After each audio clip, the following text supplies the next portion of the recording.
Hare Krishna. Nama Om Vishnu Padaya Krishna Preshthaya Bhutale Srimate Bhakti Vedanta Swaminiti Namine Namaste Saraswati Devi Gaura Vani Pracharine Nirvishesha Shunyavadi Paschatya Desha Tarine Jai Shri Krishna Chaitanya Prabhu Nityananda Shri Advaita Gadadhara Srivasadi Gaura Bhaktivinoda. Hare Krishna Krishna Krishna Hare Hare Hare Ram Ram Ram Hare Hare. Hare Krishna everyone. Today is the most auspicious day. Today is Nirjala Ekadashi, which is also known as Pandava Nirjala Ekadashi. So wishing you all a very, very happy Ekadashi. I hope every one of you is fasting today. Ekadashis are very, very dear to Lord Krishna. And Lord Krishna says in chapter 2, text 40, Neha bhikram nasho asti pradvayuna vidyate Swalpam api asya dharmasya trayato mahato bhayat, which means that on this endeavor there is no loss, no diminution, and a little advancement on this path can protect us from the very dangerous fears of life. So whatever work we perform in material world to satisfy our senses, then that work we have to complete 100%. Otherwise, the whole attempt will be a failure. But whatever work we do in Krishna consciousness to satisfy Lord Krishna's senses, it has a permanent effect. At least one is sure to have in the next life being born as a human being. So this is the purity work done in Krishna consciousness. So we should start taking small steps in satisfying Lord Krishna's senses to please him by offering him obeisances, by reading Bhagavad Gita, by reading Srimad Bhagavatam, by chanting Hare Krishna mantra, by keeping Ekadashis, we can please Lord Krishna. So in this way, when we please Lord Krishna takes 100 steps towards us, and that will help us to remember Krishna at the time of death, so that we can go back to Godhead, back to our home. So let us start with our Ekadashi story. All of you please listen to it very carefully. Nirjala Ekadashi is also known as Pandava Nirjala Ekadashi. Ekadashis is an important day in the lives of the devotees of Lord Krishna. It's a day of austerities and intensified devotional practices. These recommended days of fasting are meant for learning to transcend the body needs, especially with food, and fix one's consciousness, one's constitutional position in the loving, transcendental loving service of Lord Krishna. Of all the Ekadashis, the Cheshta Shukla Ekadashi, which falls in the hottest year of Grishma Ritu, is hardest for observing austerities. On this Ekadashi, one is supposed to fast not only without food but also without water. So Nirjala means, Nir means without and Jala means water. So we have to perform this, we have to observe this fast without water. This is the most auspicious Ekadashis. So the glory of this Ekadashi is described in Brahma Vaivarta Puran between a conversation of Bhimsen and Srila Vyasadeva. So Bhim requested one Vrat day by which he could obtain the fruits of all other Vrats fast that he was incapable of observing. Vyasadeva advised him to follow this difficult fast. Vyasadeva speaks to Bhim, O son, Lord Keshav, who holds a conch, club, disc and lotus flower in his hand, personally told me that all of the merit achieved by fasting on whatever Ekadashis fall in 1 year can be attained by fasting on this one Ekadashi, Nirjala Ekadashi. Of this there is no doubt. So here Srila Vyasadeva is telling that the Supreme Personality of Godhead, Lord Krishna himself told him about the merit of this most auspicious Nirjala Ekadashi, that one who fasts on this Nirjala Ekadashi gets the merit of fasting on all the Ekadashis that happen during the year. And anyone who does not fast on this particular Ekadashi is be considered as sinful, criminal, corrupted. Once Bhimsen, the younger brother of Yudhishthira Maharaj, asked the great sage Srila Vyasadeva, the grandfather of the Pandavas, if it is possible to return to the spiritual world without having observed all the rules and regulations of the Ekadashi fast. Bhimsen then spoke as follows: a greatly saint, intelligent, learned grandfather, my brother Yudhishthir, my mother Kunti, my beloved wife Draupadi, as well as Arjun, Nakul, Sahadev. They all fast completely on each Ekadashi and strictly follows all the rules and regulations, guidelines of that sacred day.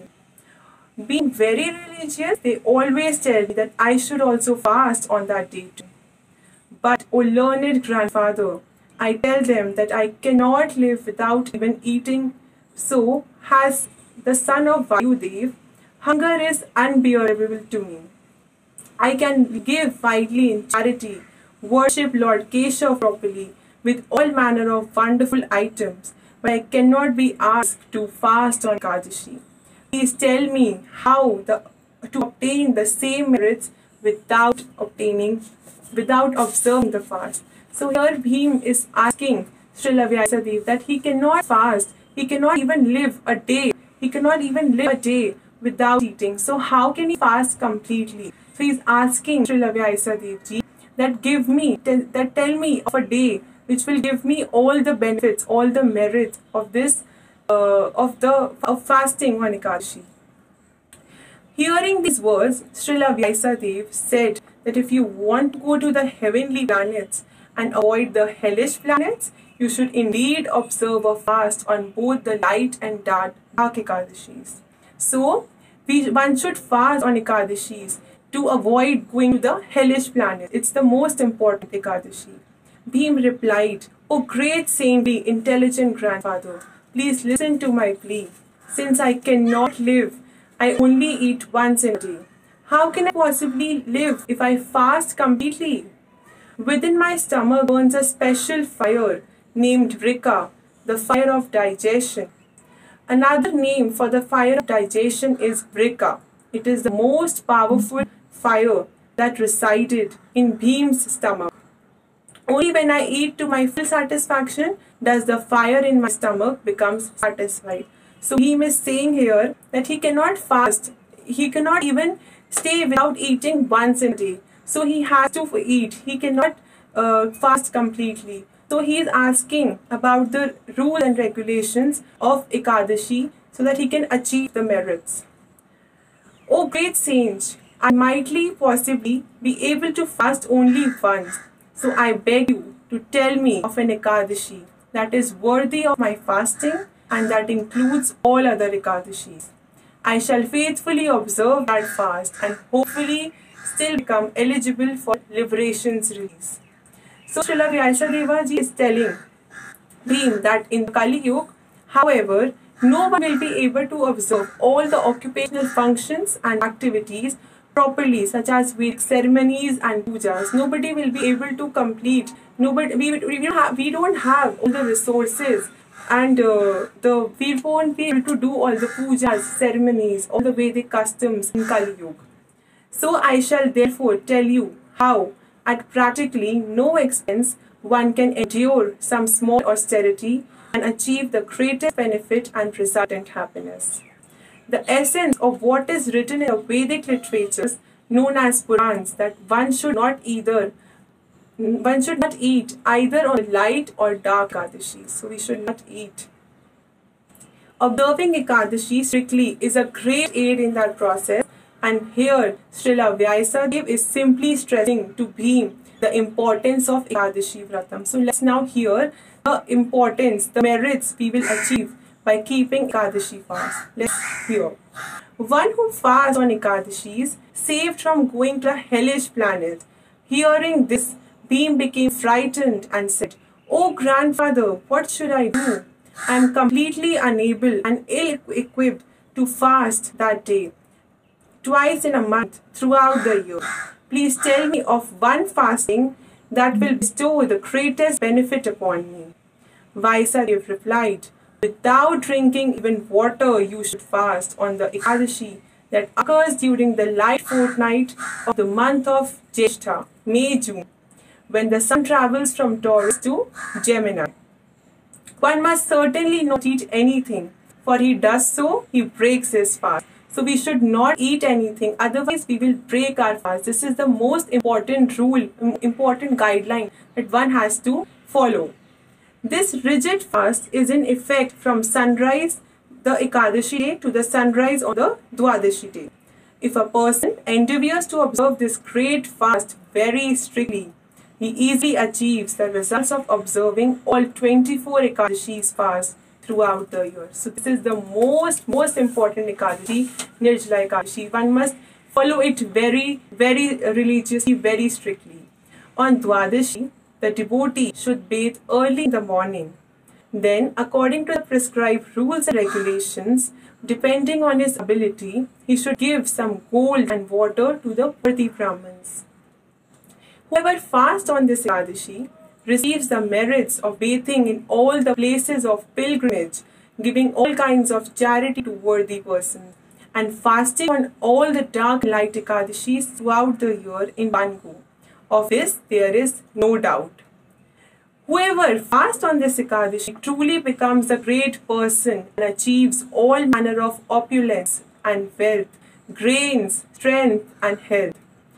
And at the fearful moment of death, the terrible Yamdoots will refuse to approach him. This is very important.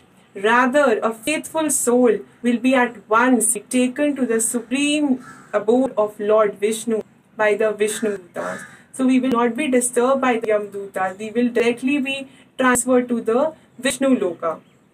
It is to gain all these benefits that one should certainly fast on this very auspicious and important Ekadashi, even from water.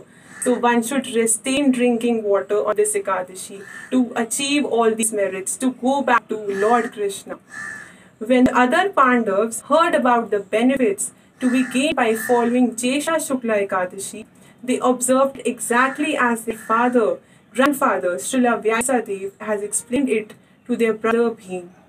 All the Pandavas observed it by refraining from eating or drinking anything, and thus day is also known as Pandav Nirjala Ekadashi. Srila Vyasadeva continued, O Bhimsen, therefore you should observe this fast to remove all your past sinful reactions. So when one fast on this Ekadashi, all our sinful reactions, we get rid of all the sinful reactions from our past, from the time immemorial. Whatever sins we have incurred, they all get removed by fasting on Nirjala Ekadashi. So this is very important Ekadashi. One should very strictly follow. You should pray to the Supreme Personality of Godhead, Lord Shri Krishna, in this way, making your sankalp, your declaration. O Lord of the Devas, demigods, O Supreme Personality of Godhead, today I shall observe this Ekadashi fast without taking any water. O unlimited Anandadev, I shall break fast on the next day of Dwadashi. Therefore, to remove all his sins, the devotee should honor this Ekadashi fast with full faith in the Lord and with full control over his senses.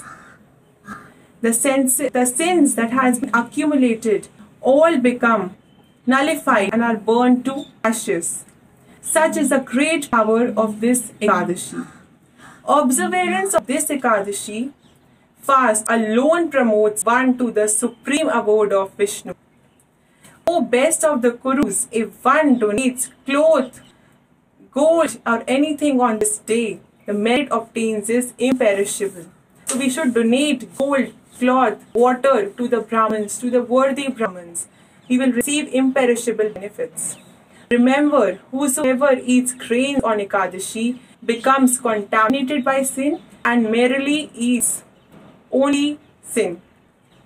But he who observes this sacred Jyeshta Shukla Ekadashi and gives something in charity certainly achieves liberation from the cycle of repeated birth and death and attains the supreme abode.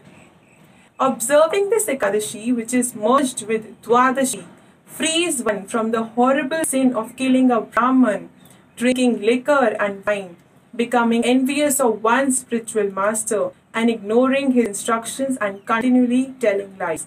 So whoever does all these things, he gets free while observing Ekadashi fast. Also, any man or woman who observes this fast properly and worships the Supreme Lord, and who on the next day satisfied a qualified Brahmin with nice sweets and a donation of cows and money, such a person certainly pleases the Supreme Lord Vasudeva. So much so that 100 previous generations in his family undoubtedly go to the Supreme Lord's abode, even though they may have been very, very sinful. On this day, gives a Brahmin a water pot, an umbrella, a shoe, surely goes to the heavenly planet. So we should give charity to the Brahmins. Indeed, who simply hears the glories also attains to the transcendental abode of the Supreme Lord, Sri Vishnu. Whoever performs the Shraddha ceremony to the forefathers on the dark moon day called Amavasya, particularly if it occurs at the time of a solar eclipse, undoubtedly achieves great merit. But the same merit is achieved by him who simply hears the sacred narration of so powerful, so dear to the Lord of this Ekadashi. One should clean his teeth properly without eating or drinking. Observe this Ekadashi to please the Supreme Lord Kesha. So we should follow every rules, every instructions which is been outlined by Srila Vyasadeva, which is being directly told by Supreme Personality of Lord Godhead, Lord Sri Krishna Ji. We should follow every rules and regulations very religiously to obtain all the merits. On the day after Ekadashi, one should worship the Supreme Personality by offering him water, flowers, incense, and brightly burning lamp. Then the devotee should pray from heart, O God of gods, O deliverer of everyone, O Rishi Kisha, master of senses, kindly bestow upon me the gift of liberation. Though I can offer you nothing greater than this humble pot filled with water. Then the devotees should donate the water pots to the Brahmins. So Vyasadeva Ji is telling us how we have to perform, how we have to observe this important Ekadashi. On Bhimsen, after hearing this Ekadashi fast and donating recommended items according to his ability, the devotee should feed Brahman and thereby honor prasadam silently. So Srila Vyasadeva concluded in the end and telling Bhim that I strongly urge you to fast on this auspicious, purifying, sin-devouring Ekadashi in just the way I have outlined. Thus you will be completely freed of all sins and reach the supreme abode. So this was our story of Ekadashi. I hope every one of you got to understand the importance of this Nirjala Ekadashi, the merits we will achieve by observing, by following every rules and regulations as it is. It's been outlined by Srila Vyasadeva. So we should follow all the rules and regulations. We should increase our chanting on this day. We should read more and more of Bhagavad Gita, Srimad Bhagavatam. We should indulge ourselves in Krishna Katha. We should be associated with good devotees of Lord Krishna. So this is the story of Nirjala Ekadashi. We should engage ourselves in more and more of chanting. So I hope everyone of you understood the story, and I hope everyone fast on this Nirjala Ekadashi very nicely and remember Lord Krishna and hear the glories of Lord Krishna. Hare Krishna.